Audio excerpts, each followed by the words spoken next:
സംഭൂതിം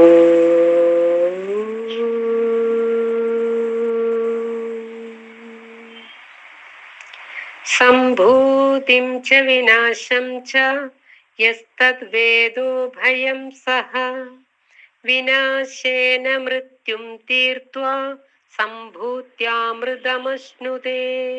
വിനാശം കൊണ്ടു മൃതിയെ കടന്നമൃതമാം പദം സംഭൂതി കൊണ്ടു സംപ്രാപിക്കുന്നു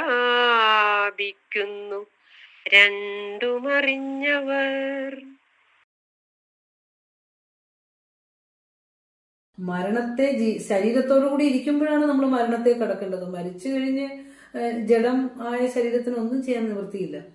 ശരീരത്തോടു കൂടി ഇരിക്കുമ്പോൾ അറിയേണ്ട ഒരു ശ്രേഷ്ഠ ജന്മമായ മനുഷ്യജന്മം കിട്ടിയ ഒരാൾ ശരീരത്തിൽ ഇരിക്കുമ്പോൾ തന്നെ മരണഭയത്തെ അകറ്റി മരണത്തെ കടക്കണം.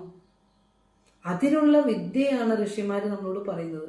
ഇല്ലെങ്കിൽ അവസാന സമയത്ത് ഈ ശരീരം അങ്ങ് ജീർണിച്ച് നമുക്ക് കണ്ണുകൊണ്ട് വായിക്കാനോ ബുദ്ധി കൊണ്ട് വിചാരം ചെയ്യാനോ അല്ലെങ്കിൽ ചെവി കൊണ്ട് കേൾക്കാനോ നാവ് കൊണ്ടൊന്ന് ഉച്ചരിക്കാനോ പോലും പറ്റാതെ ഇരിക്കുന്ന സന്ദർഭത്തിൽ പോലും നമ്മളിൽ ഇരുന്നു കൊണ്ട് ആ ബോധം ജ്വലിച്ചുകൊണ്ടിരിക്കും. കാരണം നമ്മൾ ശരീരത്തോടെ ആരോഗ്യത്തോടും ഇരുന്നപ്പോൾ അതിനെ മനനം ചെയ്തു. അതുകൊണ്ടാണ് നാളത്തേക്ക് ആത്മവിദ്യാ പഠനവും മാറ്റിവെക്കരുത് എന്ന് പറയുന്നത്. കാരണം അനുനിമിഷം ശരീരം ചലിച്ചു പരിണമിച്ചുകൊണ്ടിരിക്കുകയാണ്. ബുദ്ധിക്കും ശരീരത്തിനുമൊക്കെ ഉണർവുള്ളിടത്തോളം സമയം ഈ തത്വങ്ങളെയൊക്കെ ഉള്ളിലാക്കി മതിയതിലാക്കി മറന്നിടാതെ മയാമതിയറുവാൻ മനനം തുടർന്നിടണം എന്ന് ഗുരു പറഞ്ഞു തന്നത് അതുകൊണ്ടാണ്. അപ്പോൾ ഇവിടെ മരണത്തെ കടന്ന്, കാരണം എന്റെ ശരീരം ഉൾപ്പെടെ സകലതും നശിക്കുന്നതാണ് എന്ന് അറിയുമ്പോൾ നമ്മൾ ആ സത്യം അറിയുമ്പോൾ നമ്മൾ മരണത്തെ കടന്നു കഴിഞ്ഞു. അതും വ്യാഖ്യാനിക്കുമ്പോൾ കൂടുതൽ വിശദീകരിക്കാം നമുക്ക്. അപ്പോ മരണത്തെ കടന്ന്, മൃത്യും എന്ന് പറഞ്ഞ മരണത്തെ തീർത്തുവ കടന്നിട്ട്, മരണത്തെ അതിക്രമിച്ചിട്ട്, മരണത്തെ അതിജീവിച്ചിട്ട്,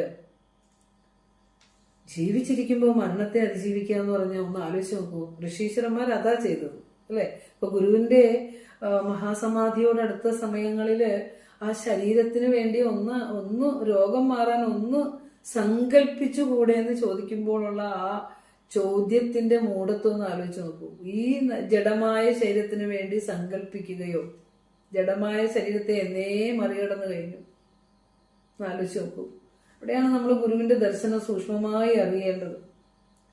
അപ്പോ മൃത്യും തീർത്തുവ, ആ മരണത്തെ കടന്ന്, പതനരൂപമായ മരണത്തെ കടന്ന്, സമ്പൂത്യ തൃതീയ വിഭക്തിയാണ്, സമ്പൂതിയെ അറിഞ്ഞ്, സത്യസ്വരൂപത്തെ അറിഞ്ഞ്, അമൃതം അശ്നുതേ, അമൃതത്വത്തെ, പരിപൂർണ സത്യത്തെ അനുഭവിക്കുന്നു.